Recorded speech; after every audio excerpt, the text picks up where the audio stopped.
on the very night that the enigmatic initials were uncovered etched onto the malt's handle, and a mere 12 days after the initial tragic events, a second wave of brutal slayings unfolded within the premises of the King's Arms, a modest tavern situated at 81 New Gravel Lane, now known as Garnet Street. The unfortunate victims of this sinister occurrence were John Williamson, a 56-year-old proprietor who had managed the tavern for a span of 15 years, alongside his wife Elizabeth, aged 60, and Bridget Anna Harrington, their senior servant. Despite its close proximity to the highway, the King's Arms did not harbor a rowdy atmosphere, as the proprietors preferred an early retirement.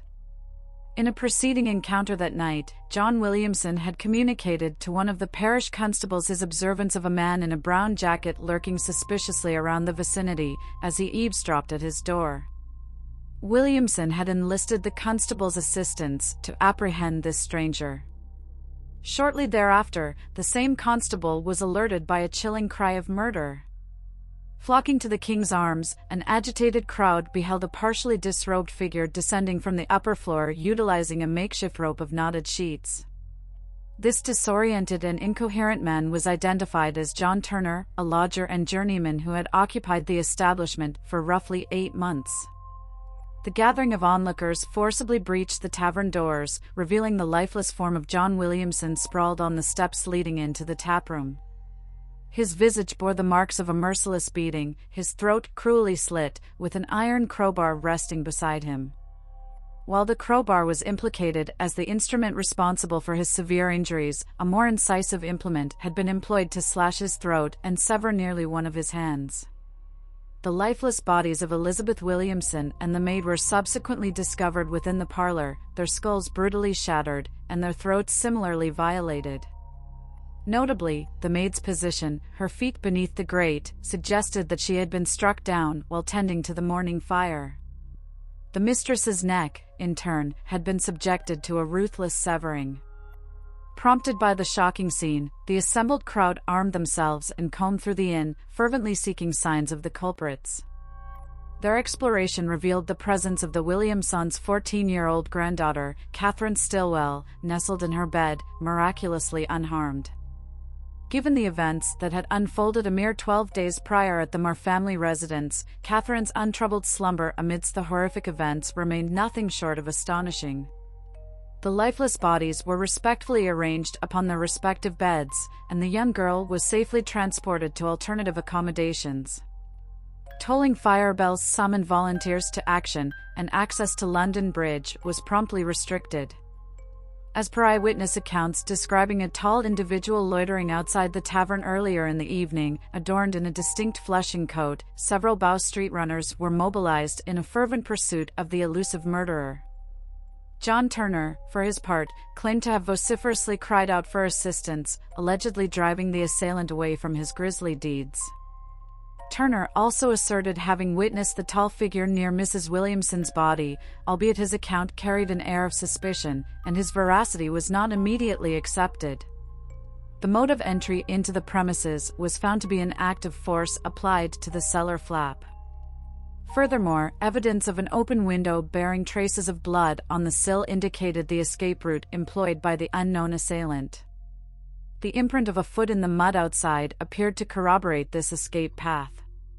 Interestingly, the unidentified killer appeared to have evaded capture by fleeing along a slope covered in clay, a fact that led authorities to anticipate conspicuous clay stains on the suspect's attire. This escape route bore striking similarity to the path taken by the individual responsible for the Moore family tragedy. While no discernible connections linked the two affected families, and no apparent motive for the second bloodbath emerged, the possibility of a botched robbery remained, given that Mr. Williamson's missing watch and the interrupted nature of both crimes suggested such a motivation. In the wake of these horrific events, a disparate assemblage of law enforcement personnel emerged, comprising constables from various parishes and a contingent of Bow Street runners. Swift action led to the apprehension of a suspect from the vicinity, who had recently procured a gallon of brandy and was found to have laundered trousers, ostensibly to remove what a local doctor claimed were bloodstains. Although the prevailing forensic technologies of the era lacked the capacity to confirm this assertion, the individual was detained for further investigation. Additional accounts from witnesses reported the presence of two men observed running along Ratcliffe Highway that ominous night, one tall man bearing a limp, accompanied by a shorter companion. Regrettably, these descriptions yielded only vague details, failing to provide any substantial leads. Promptly convening, local magistrates extended a substantial reward of 100 guineas, effectively doubling the initial bounty offered in the Moore family case. Concurrently, handbills were rapidly composed and distributed throughout the community, encouraging potential informants with the promise of recompense. Notably, multiple parishes weighed in with their own monetary incentives, including 2 additional offers of £50. On December 24, over 2 weeks following the tragic demise of the Moore family and 5 days subsequent to the brutal slaying of the Williamson family, a significant breakthrough emerged. The murder weapon, the maul, was successfully traced back to its owner, a sailor by the name of John Peterson, who happened to be away at sea during this period. This revelation was facilitated by Mr. Vermilyeau, the proprietor of the Pear Tree establishment. Incarcerated within Newgate Prison due to debt-related issues, Vermilyeau willingly divulged the pertinent information. Subsequent investigations led constables to search Peterson's residence, where his trunk was discovered to be missing the distinctive maul. Moreover, Vermilyeau recollected that the maul had indeed been housed within the chest, and he personally attested to having used and subsequently chipped it. This marked a pivotal lead, further compounded by the fact that the substantial reward offered for insights into the murderers could potentially have absolved Vermilyeau of his financial liabilities. In a subsequent public inquiry, Turner, the lodger from the King's Arms, was called upon to determine whether he could positively identify Williams as the individual he had witnessed standing over Mrs. Williamson.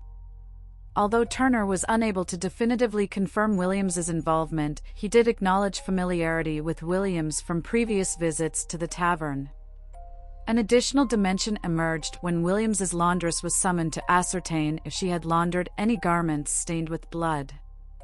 Her recollection revealed that she had observed a torn shirt and another shirt exhibiting bloodstains on the collar approximately 2 weeks earlier.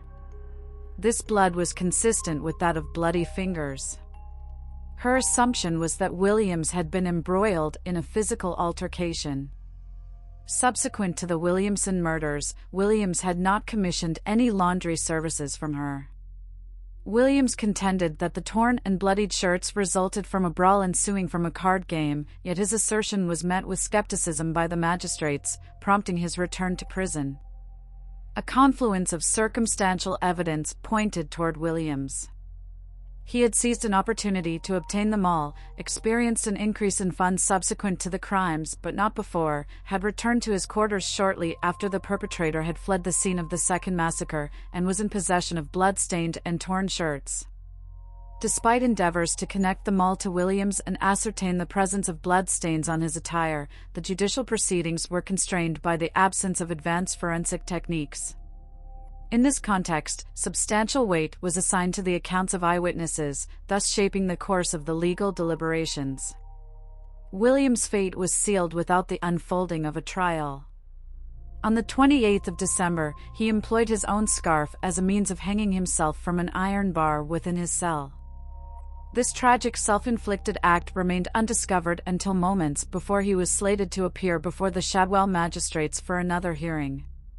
A solemn announcement echoed through the courtroom, informing those present that the accused had passed away and his body had grown cold. Williams' suicide confounded all who had interacted with him. Numerous inmates and a prison warden attested to his seemingly cheerful demeanor just the day prior, holding on to the belief that exoneration and freedom were imminent. The abruptness of his demise sparked later conjecture, suggesting that Williams might have met an untimely end to quash any potential diversions of investigation. Despite Williams' inability to defend himself due to his demise, the legal proceedings endured. A report by The Times divulged the revelation of confidential prison correspondences exchanged between Williams and another suspect, these communications apparently linking them to the heinous events. An additional testimony emanated from a fellow inhabitant of the Pear Tree, the lodging house where Williams had resided. This individual recounted discovering his own stockings sullied and secreted behind a chest, deducing that Williams had likely donned these stockings during the fateful night and had dirted them. Confronting Williams, he recounted, led to an immediate cleansing of the stockings in the yard. Corroborating this account, their landlady confirmed the muddy state of the stockings and disclosed a disconcerting detail: bloodstains also adorned the fabric. She hesitated to divulge this information earlier due to concerns that Williams might retaliate.